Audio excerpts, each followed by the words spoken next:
ځکه الله رب العالمین دا فرمایلی چې انسان دا هلوع دی. ان الانسان خلق هلوعا اذا مسه الشر جزوعا واذا مسه الخير منوعا. لږ معمولي دا چې کله دته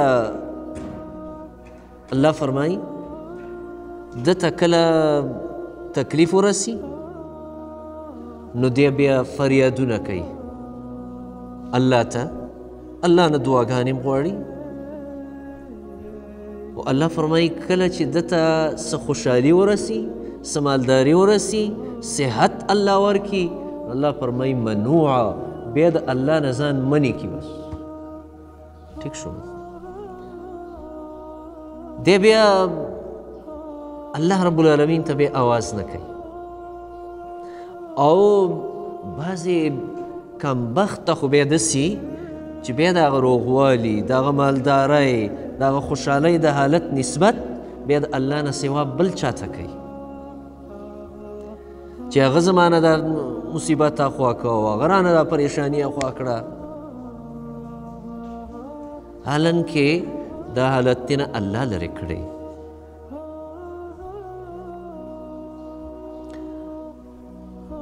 نو چې کله انسان الله ته ضرورتمند دی، الله ته حاجتمند دی، د حاجتمند انسان کار سی، کله چې د انسان څه په کار شي او یو څیز ته ضرورت شي نو دی کور محله کې داسې وګرځي، دا څیز مې په کار دی، دا مې په کار دی، دا مې په کار دی، ګاونډیانو کره وګوري دا هغه.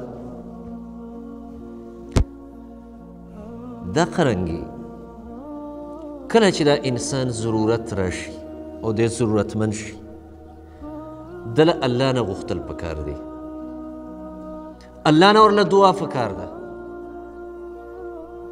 که هغه لږ سي او که ډېري، هر حالت کې دله د الله نه غوښتل پکار دی او د الله نه غوښتلو ته دعا وایي. ځکه الله قرآن مجید کې دا فرمایلی دی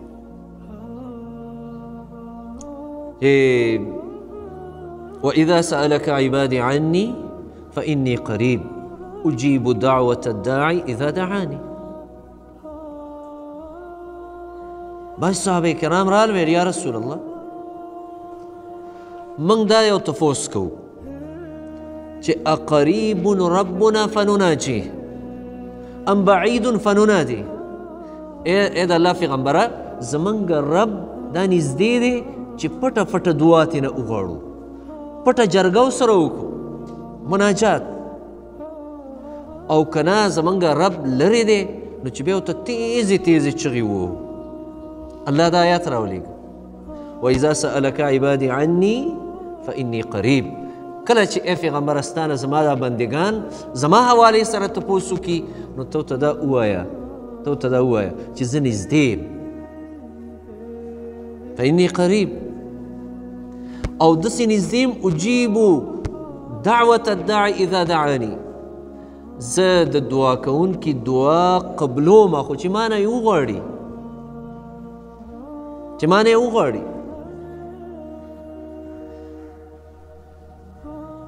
او دا پکې ضروري ده چې فلیؤمنوا بي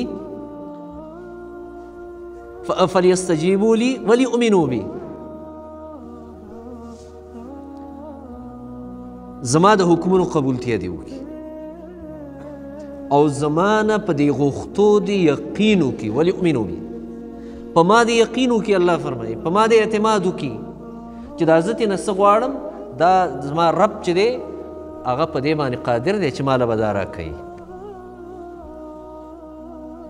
ځکه یو ځای قرآن مجید کې الله فرمایلی دی چې ما نه دعا غواړئ، ما نه دعا غواړئ هر حالت کې. او کم خلک چې ما نه دعا نه غواړي الله فرمایي دا د تکبر واله دي، دا د لویۍ واله دي. دوی زما نه ځان لوی ګڼي، دی ځان پوره ګڼي، ځکه یې ما نه غواړي.